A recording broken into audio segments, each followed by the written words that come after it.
اب پھر ایک بات آئی، مانگنے والوں نے بہت سارے طریقے اختیار کر لیے ہیں جو مستحق نہیں ہیں۔ مثلا اپنی تکلیف کو بڑھا چڑھا کر بیان کرنا، او جی بہت ہی زیادہ تکلیف ہے جی، برداشت نہیں ہو رہی ہے جی اتنی۔ حدیث شریف میں آتا ہے جو بڑھا چڑھا کر بیان کرے اتنی تکلیف اس کو ہو جاتی ہے۔ بھئی درد ہے، ہاں جی درد ہے، زیادہ ہے بس اتنا نہیں جی، بہت زیادہ درد ہے بتا نہیں سکتا۔ تو جو ایسا کہتا ہے نا، حدیث شریف میں جو بیماری کو بڑھا چڑھا کر دوسرے کو متاثر کرنے اتنی ہو جاتی ہے۔ ہمیں مبالغہ نہیں کرنا چاہیے۔ مبالغہ کا مطلب حد سے بڑھنا، اونچی، او جی اتنی تکلیف ہے جی، اتنی تکلیف ہے جی، وہ اتنی بار کہتے ہیں، ہوتی نہیں ہے اتنی۔ تکلیف والا نادار مستحق اپنی ضرورت بیان کرے، مگر بہت زیادہ بڑھا چڑھا کر کرنا، یہ دوسرے کا اعتماد، دوسرے کا بھروسہ، وہ بھروسہ کر لے گا، آپ اس کے ساتھ جھوٹ بول رہے ہیں، غلط بول رہے ہیں، نقصان ہوگا۔ اسی لیے اب لوگوں کو یہ ہو گیا کہ پہلے تسلی کرنا چاہتے ہیں کہ یہ جو مانگ رہا ہے مستحق ہے بھی یا نہیں ہے، ورنہ پہلے تو یہ تھا کہ جو ہاتھ پھیلا دے مجبور ہو کے ہی ہاتھ پھیلائے گا، اس کو دینا ہے۔ اب لوگوں نے کاروبار بنا لیا مانگنا، 10 جگہ سے مانگ لیتے ہیں اور سب کو ایک ہی تکلیف بتائیں گے، ایک آدمی سے مل گیا کافی نہیں اور 10 جگہ سے مانگیں گے، اور پھر اس کو انہوں نے طریقہ عادت بنا لیا، یعنی گدا گری، بیگنگ، بھکاری ہونا یہ اب پیشہ بن گیا۔ کتنے لوگوں نے بچوں کو، عورتوں کو رکھا ہوا ہے، انہیں طرح طرح سے طریقے سکھاتے ہیں، محنت سکھاتے ہیں، جاؤ مانگو، لاتے ہیں، اس میں ان کو بھی دیتے ہیں، اپنا بھی لیتے ہیں، کاروبار بنا ہوا ہے۔ آپ لوگوں نے فیس بک پہ دیکھا ہوگا، طارق روڈ پہ کتنے لوگ پکڑے گئے، گاڑیوں میں آئے، گلی میں گاڑی کھڑی کی، بھیس بدلا، مانگتے رہے رات کو، بھیس بدل کے پھر نکلے اور اپنی گاڑی میں بیٹھ کے چلے گئے۔ یہ تو ہمیں کچھ لوگ کہتے ہیں جی ہم مستحق ہیں، جو ہم دیکھیں مستحق ہے، لیکن جب دھوکہ ہو رہا ہو تو پھر تحقیق ضروری ہے، تحقیق۔ اب مثال کے طور پر ایک شخص بھوکا ہے، اس کو اگر اتنے پیسے مل گئے کہ وہ کھانا کھا سکتا ہے تو وہ اس کے بعد مانگنا چھوڑ دے، وہ تو جیبیں بھر رہا ہے، بھرے جا رہا ہے، پیٹ بھرتا ہی نہیں ہے اس کا۔ رات کو معلوم ہوا کہ اس نے ہزاروں روپے بنا لیے ہیں، کھانا بھی کسی نے دے دیا ہے، اس نے دوسرے دن پھر، تو یہ گدا گری اچھی چیز ہے۔ آپ نے بڑا مشہور واقعہ سنا ہوا ہے، حضور صلی اللہ علیہ وسلم کے پاس آیا تھا بندہ بھکاری، حضور نے رسی اور کلاڑی اس کو دے دی، جا درخت سے لکڑیاں کاٹ لا کے بیچ، وہ چند دنوں میں ہی دینے والا بن گیا، مانگنے والا تھا دینے والا بن گیا۔ حالانکہ دیکھو بھکاری کو بھی کتنی محنت، دھوپ میں کھڑا ہے، تکلیف میں کھڑا ہے، وہ کر لیں گے، محنت کر کے کمانا نہیں ہے، یہ کر لیں گے۔ تو ہم یاد رکھیں اللہ کی راہ میں خرچ کرنے سے ہمیں کمی ہوتی نہیں، مگر صحیح خرچ کرنے سے۔ غلط خرچ کریں گے، مثلا نشے والے کو پیسے دیے، اس نے اس سے نشہ کیا، تو آپ بھی اتنے ہی گناہ گار ہوں گے، کیونکہ آپ نے برائی میں اس کی مدد کی ہے۔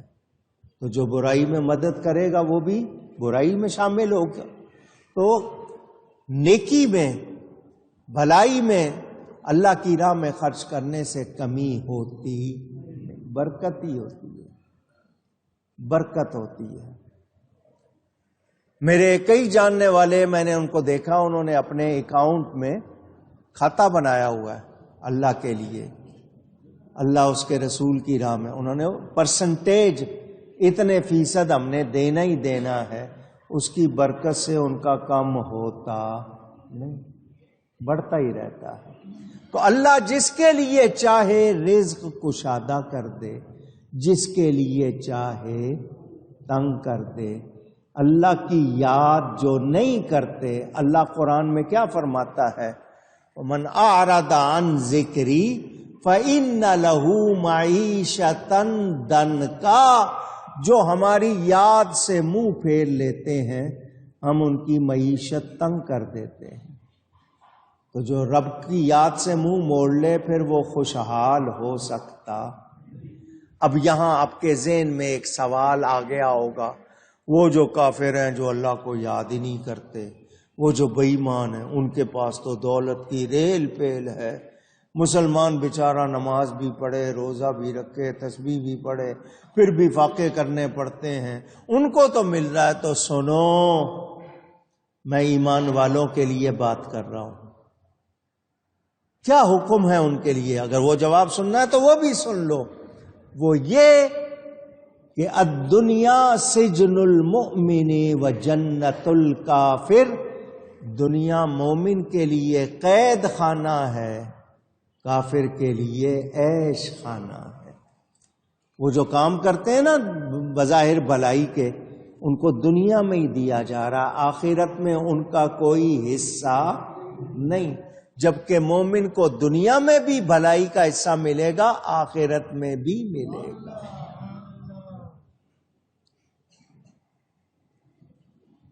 ایک بات۔ دوسری بات، آپ کو بظاہر نظر آتا ہے کہ جی ان کے پاس بہت ہے، بظاہر، مگر بتائیں کیا ان کو دل کا سکون اور اطمینان حاصل ہے؟ کتنی خرابیاں، کتنی برائیاں، کتنے گندے رہتے ہیں۔ ڈرٹی ریس مشہور ہے، سب سے زیادہ گندے رہنے والے، ان کی برائیاں وہ دیکھ۔ مومن بھلے کپڑے پھٹے ہوئے ہوں گے لیکن پاک ہوں گے۔ آپ نے دیکھا ہوگا مسلمانوں میں صفائی ستھرائی کی وجہ سے کتنی وبائیں نہیں پھیلتی جو دوسروں میں پھیل جاتی ہیں۔ تو ان کو دیکھ کے یہ گمان نہ کرنا کہ یہ تو اللہ کو یاد نہیں کرتے، ان کو پھر بھی مل رہا ہے۔ ان کو اسی لیے مل رہا ہے کہ وہ اللہ کو یاد نہ کریں، کر لیں گے تو ان کے لیے پھر ایمان کا رستہ کھلا، وہ ادھر آتے نہیں، اسی لیے ان کو دیا تمہارے لیے دنیا ہے۔ مومن کو کہا گیا کہ تیرے لیے دنیا بھی ہے، آخرت بھی ہے۔ اچھا، ہمیں دوسرے کو دیکھ کر حسد نہیں کرنا چاہیے۔ مسلمان کو دیکھ کر حسد جلے نہیں، سڑے نہیں۔ یہ اللہ کی تقسیم سے ناراض ہونا کہ اس کو کیوں دے دیا ہے، مجھے کیوں نہیں دیا ہے۔ ہاں، رشک کر سکتے ہو، رشک، یا اللہ تو نے اس کو نوازا ہے، یہ تیرا بڑا پیارا بندہ ہے، یا اللہ مجھے بھی عطا فرما۔ اس پہ رشک کرنا کہ اس کو یہ دولت ملی ہے، خوش نصیب ہے، یہ ٹھیک ہے۔ لیکن حسد کرنا، اس حسد کرنے سے بھی آپ کا معاملہ گڑبڑ ہو جاتا ہے۔ پیار کی ایک بات پہلے بھی سنائی ہوئی ہے، پھر سن لو۔ جو صحابہ مالدار نہیں تھے، جن کو آپ غریب کہتے ہو، غریب کے اصل معنی اجنبی کے ہوتے ہیں، اس کو بھی شاید اسی لیے غریب کہتے ہیں کہ وہ کوئی اس کا یار نہیں ہوتا، سارے امیروں کے ہی یار ہوتے ہیں۔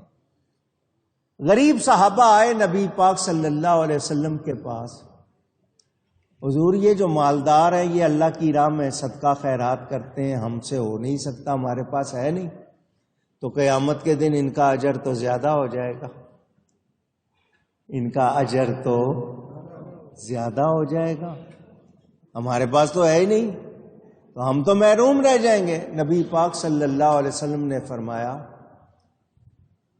تسبیح فاطمہ 33 مرتبہ سبحان اللہ، 33 مرتبہ الحمدللہ، 34 مرتبہ اللہ اکبر، ہر نماز کے بعد اور رات کو سونے سے پہلے پڑھ لیا کرو۔ ان کو جو ثواب ملے گا نا مال خرچ کرنے سے، تمہیں یہ پڑھنے سے مل جائے گا۔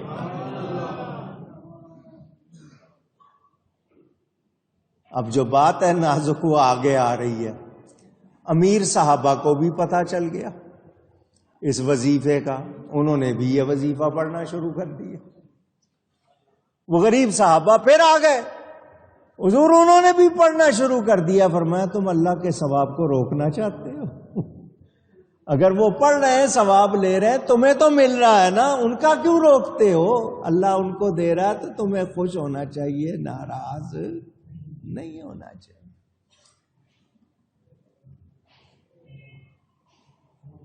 ہر انسان کے جسم میں 360 جوڑ ہے، جوائنٹس۔ کتنے؟ اگر کوئی ڈاکٹر یہاں بیٹھا ہے، میڈیکل ڈاکٹر، اس کو اگر معلوم ہے تو وہ بھی بتا دے۔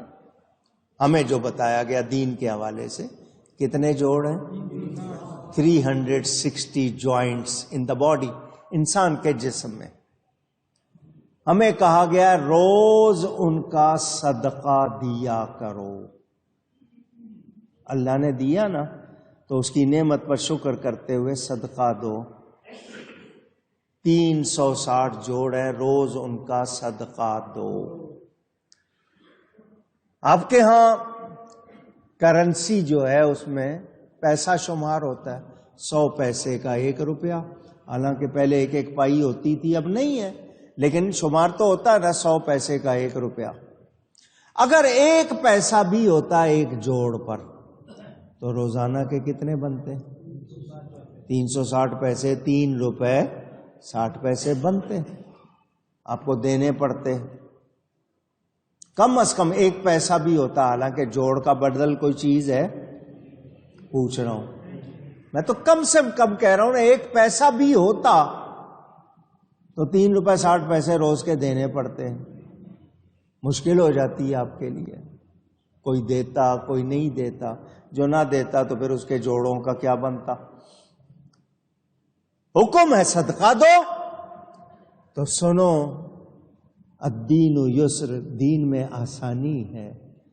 5 وقت نماز پڑھتے ہو نا، 50 رکعتیں بن جاتی ہیں، ان میں جو رکوع اور سجدے میں تسبیح پڑھتے ہو، سبحان ربی العظیم، سبحان ربی الاعلی، یہ تسبیح اگر روز پڑھتے رہو نماز تو یہ ان کا صدقہ ہو جاتا ہے، 360 جوڑوں کا صدقہ ہو جاتا ہے۔ اور جو نہیں پڑھتے پھر ان کے جوڑ دکھتے بھی ٹھیک ٹھاک ہیں، پھر ان کو پیسے ڈاکٹر کو ہی دینے پڑتے ہیں اکٹھے۔ جی ارتھرائٹس ہو گیا، یہ ہو گیا، وہ ہو گیا۔ اگر کوئی نماز پڑھنے والے کو بھی ہو رہا ہے تو اس کی کوئی دوسری کمزوریاں ہوں گی، خوراک ہوگی، پوسچر کا مسئلہ ہوگا، کس طرح بیٹھتے ہیں۔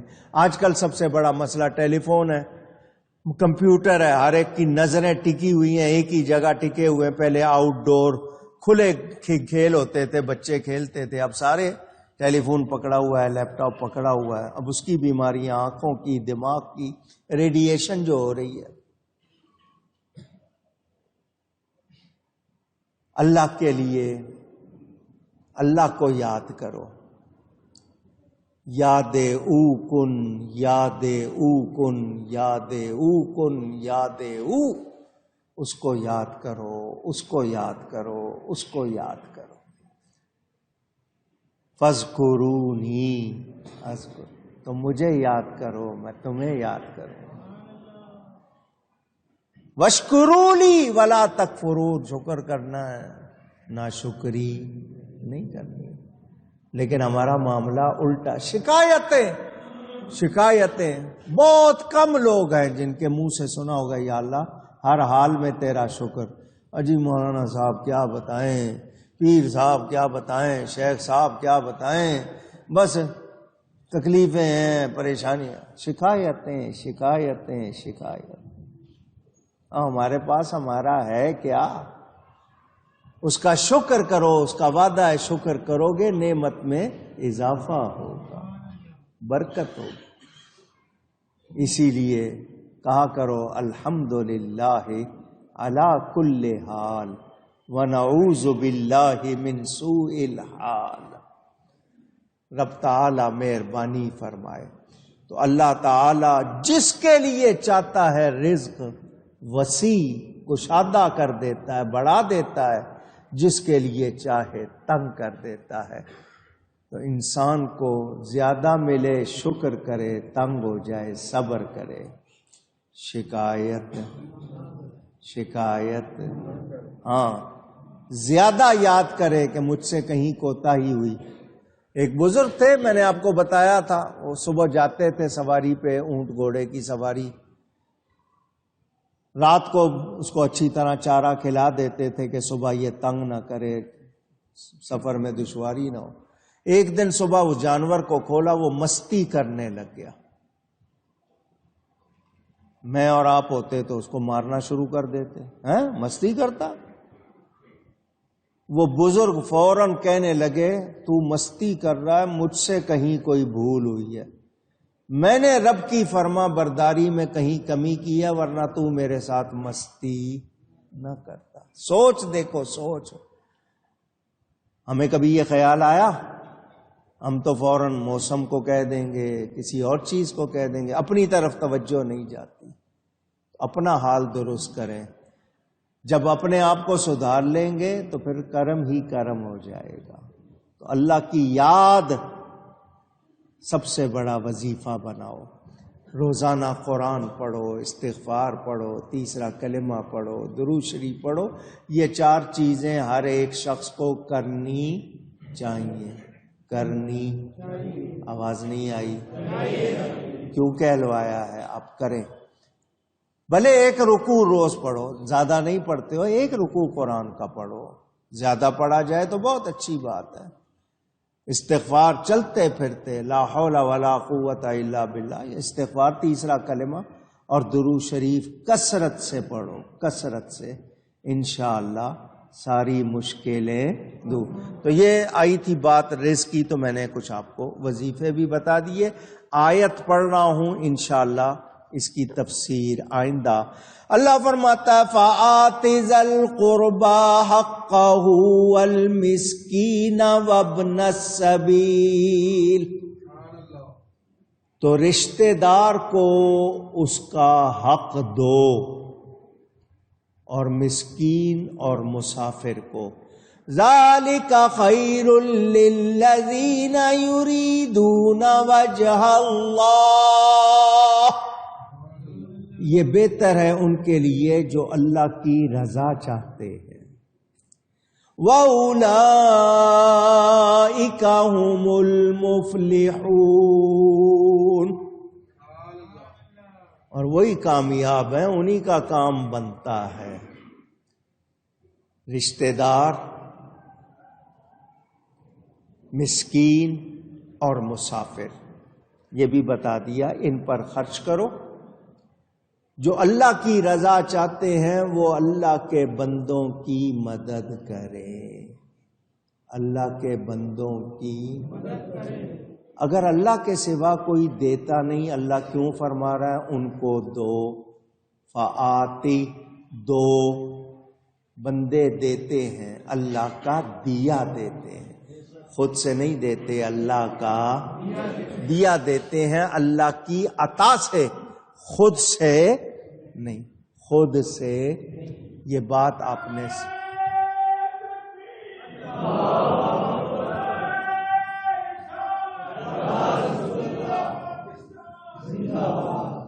سمجھ آ گئی انشاءاللہ.